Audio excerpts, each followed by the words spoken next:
তারই রাজত্বের অন্তর্ভুক্ত ছিল। আল্লাহ তাআলা হজরত দাউদ আলাইহিস সালামকে অনেক অলৌকিক ক্ষমতা, বিপুল ধন সম্পদ এবং সুমধুর কণ্ঠ দান করেছিলেন। একবার হজরত দাউদ আলাইহিস সালাম সমুদ্রের তীরে বসে আল্লাহর ইবাদাতে মগ্ন ছিলেন। যখন তিনি তার সুমধুর কণ্ঠ দিয়ে জাবুর কিতাব তেলাওয়াত করত, তখন সমুদ্রের মাছ এবং বনের জীবজন্তু, পাহাড় পর্বত এমনকি পাখিরাও সেই স্থানে এসে মনোমুগ্ধ হয়ে জাবুর কিতাব তেলাওয়াত শুনত।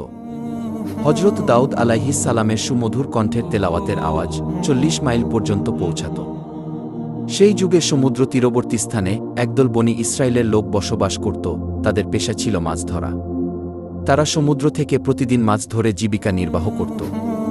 একদিন হজরত দাউদ আলাইহিস সালাম তার এবাদতখানায় বসেছিলেন। তখন আল্লাহ রব্বুল আলামিন এক গায়েবী আওয়াজের মাধ্যমে তাকে জানিয়ে দিলেন, হে দাউদ, তুমি তোমার উম্মতকে বলে দিও, তারা যেন শনিবার দিন ব্যবসা বাণিজ্য বন্ধ করে